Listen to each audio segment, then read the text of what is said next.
Thank you for tuning into our podcast, Canal Days, What Life Was Like in the Industrial Connecticut River Valley of Massachusetts. I'm your host, Carrie, and joining us today is Holyoke's very own local historian and creator of the historical tours of Greater Holyoke, Robert Como. He personally offers and leads public and private tours, as well as presentations of historical sites within communities throughout the state of Massachusetts. Currently, the communities he has chosen to focus on this year are Holyoke, Chicopee, South Hadley, and East Hampton, and also Granby and Amherst as well. His tours spotlight the local canals, reservoirs, cemeteries, and churches, as well as various parks, streets, and selected historical houses within each community.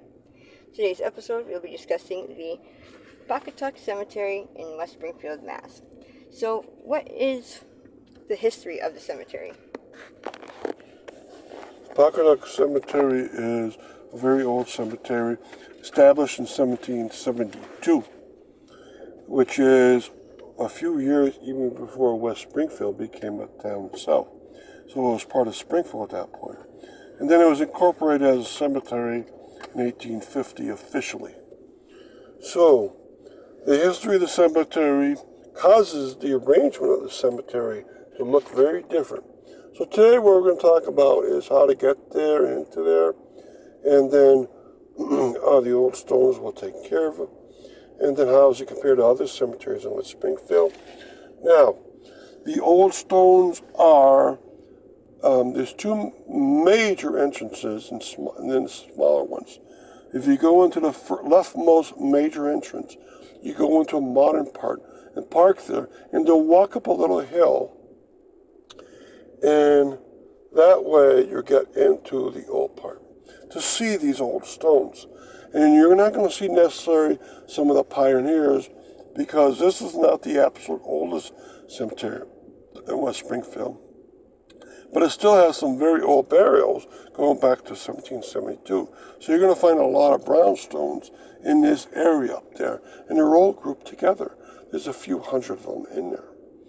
So go there and just start reading stones and figure out what it's like around that area. And what is the best way to get into the Paucatuck Cemetery? Now, it's at a location on Sibley Avenue.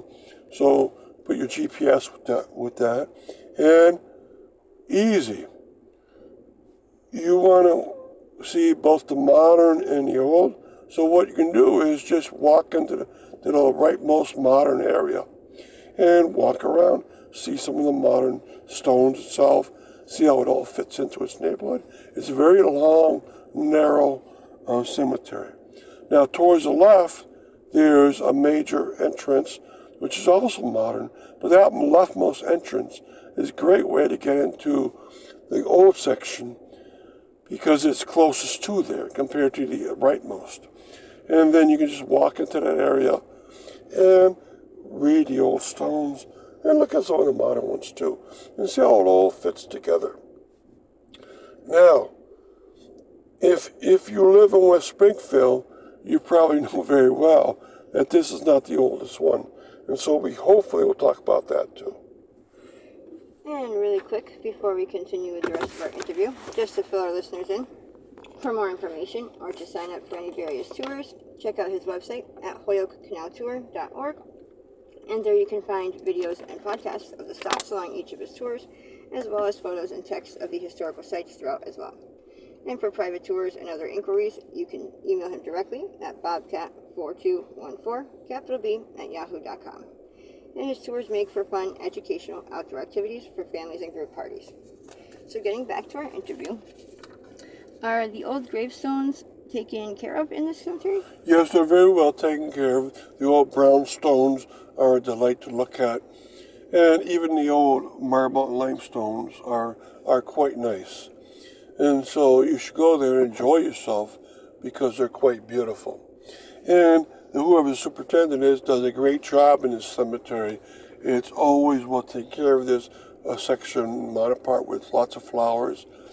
And for a very old location, remember it's 250 years old, it's very well maintained. So it has the feel that you're in a modern part cemetery. And that's why you really have to hunt down this old part and go see it. And there's lots of wonderful things to see. So I hope you see them. The brownstones, which are the oldest, of course, are in great shape. Their inscriptions are very legible. And that's because they're maintained upright. You don't see too many leaning or on the ground. And so maybe there's someone that really looks after the cemetery. And that's really nice to see. And how does the Paucatuck Cemetery compare to other cemeteries in West Springfield? All right, there's a lot of old cemeteries in West Springfield. There's the Catholic one, the St. Thomas. There's the 4 Jewish ones. But then there's quite a few old burial grounds, including the Asheville Cemetery, the Meeting House Hill Cemetery, also called the White Church Cemetery from 1808. There's the old Meadow Cemetery, which I believe might be the oldest of all. So check that one out, as a lot of the pioneers are there. There's the Park Street Cemetery, right? And then there's this one, the Paucatuck Cemetery. So it has a lot of competitors around this area. And I believe this one, though, is the second oldest. It probably started out as some kind of neighborhood cemetery because it was so far west in this West Springfield. And thus, it compares well in the sense that everything is well maintained. It compares well in the sense that there's a lot of old ones in this one. Now, one thing it can't compare well with is that a few of these very old ones are only old. So, such as the Park Street Cemetery is mostly only old.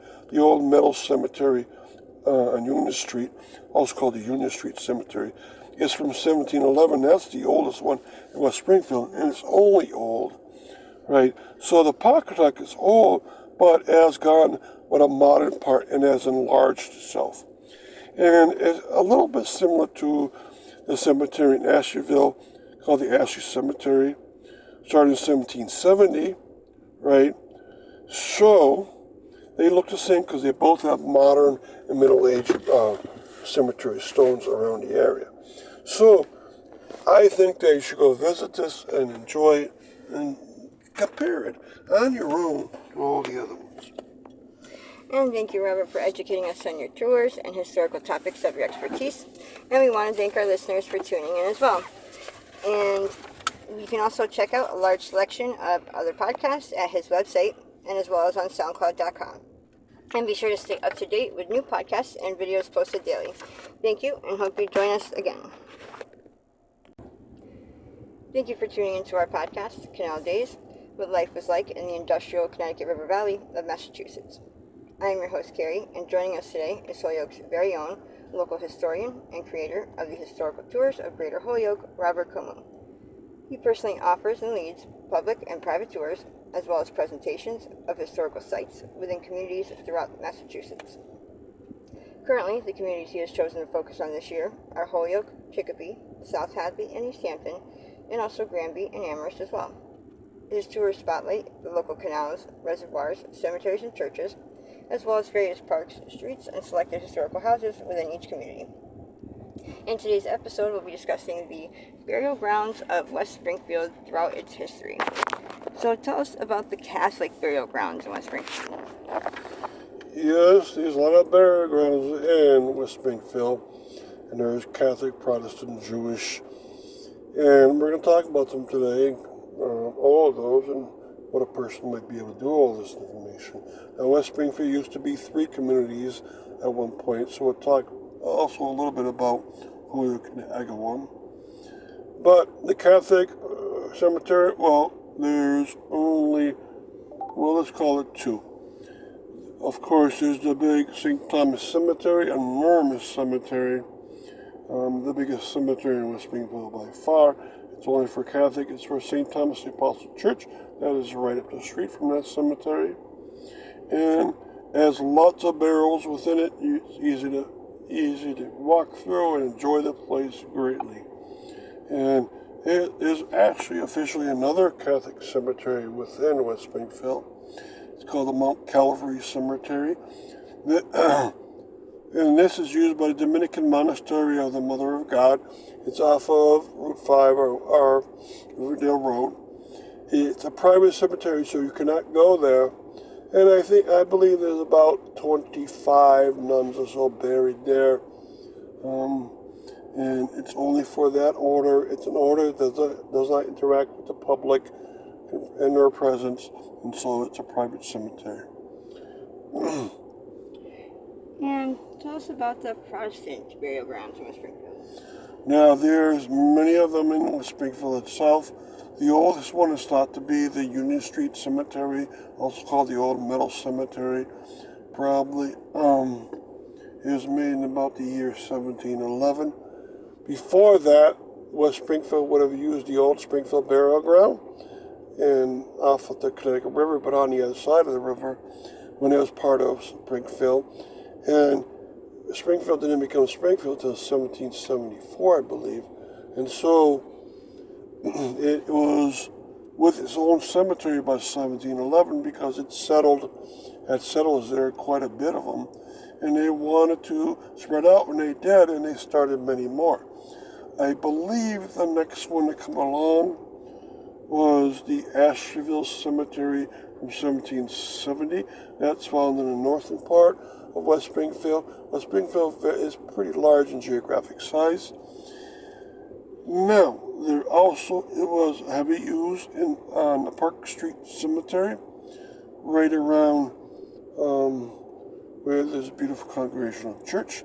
That was probably about 1780s. The Paucatuck Cemetery is 1772. That's on Sibley Avenue, and that has a little pocket north of a very modern cemetery. All right, there's also the Meeting House Hill Cemetery and a White Church Cemetery near Kings Highway. That was from 1808. So by these standards, that came a little bit later than most of the others. Now, you got to be careful because West Springfield had two other communities at one time. So in Holyoke, there's two cemeteries that used to belong to West Springfield. And the first one of those was the Elmwood Cemetery, first started in 1730.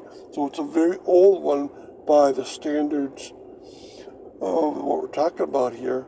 You might even say that's the second oldest one in West Springfield. It's now in Holyoke. For a long time, it was called the Baptist Cemetery. And the Baptists fled out of Springfield, West Springfield, and started their own church and cemetery. And there's also the Rock Valley Cemetery, which was started up in the year 1776, with a first burial probably for the Ludington family. This is in the western part of Holyoke. Now, in Agawam, there's 4 Protestant cemeteries that were started before Agawam became a town itself. And I'll tell you about those. The Agawam Center Cemetery is probably the oldest of those. Probably is from 1740s or so. But Agawam didn't break off till much later. Now there's 3 more. There's the Old Feeding Hills Cemetery. It's in South Westville Street, the south part of Agawam. That's from the 1760s. There's also the old burial ground in Fettle Hill, which is towards the northern part of Agawam. And that seems to be about from the 1780s. And then the Springfield Street Cemetery also. So when you talk about West Springfield, you're talking about a lot of places. And quickly before we continue with our interview, just to fill our listeners in, for more information or to sign up for various tours, you can check out his website at holyokecanaltour.org. And there you can find videos and podcasts of the stops along each of his tours, as well as photos and text of the historical sites throughout as well. And for private tours and other inquiries, you can email him directly at bobcat4214B@yahoo.com. And his tours make for fun educational outdoor activities for families and group parties. So getting back to our interview, tell us about the Jewish burial grounds in West Springfield. All right, there's 4 Jewish cemeteries all right in a row, and they're all on the right side of the St. Thomas Cemetery.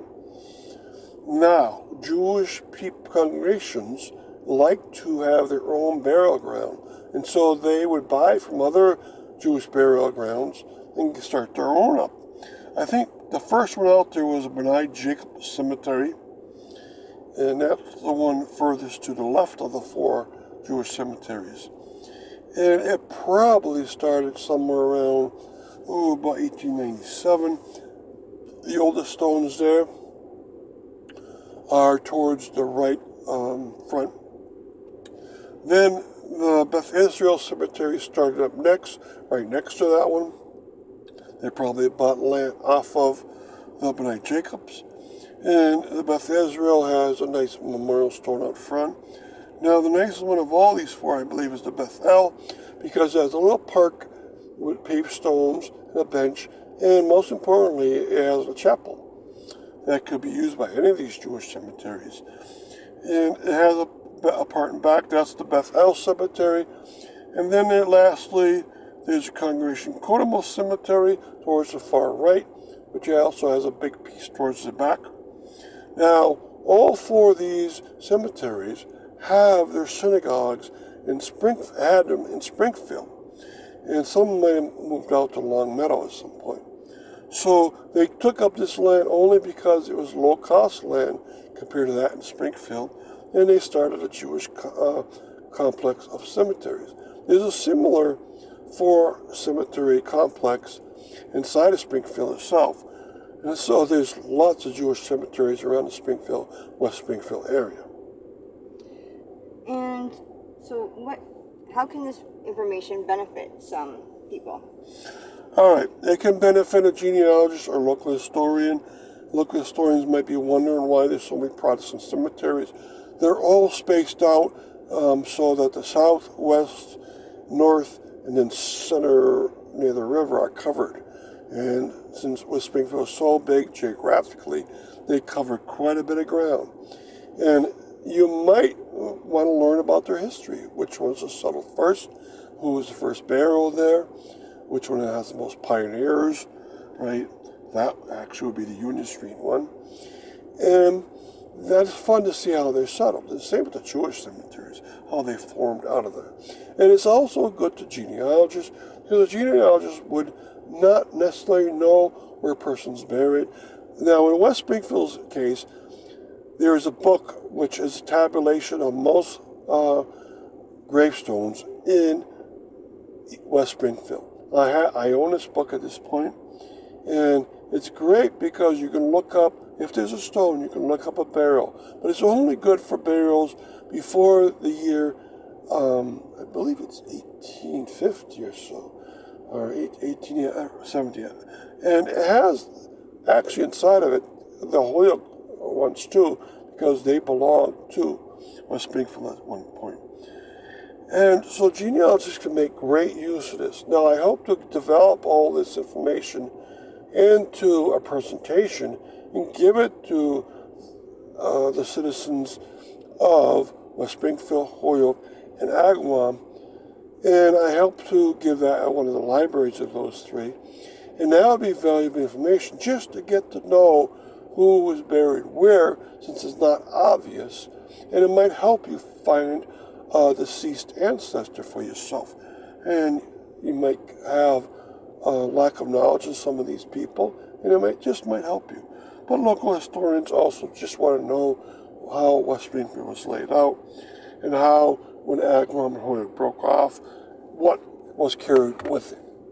So thank you very much, and I hope you can catch this presentation. And remember, the best source of this is my textual information, my videos and podcasts, and my pictures that I have for every one of these cemeteries. And I hope that it helps you at some point. And thank you, Robert, for educating us on your tours and historical topics of your expertise. And we want to thank our listeners for tuning in. And check out a large selection of our other podcasts at his website,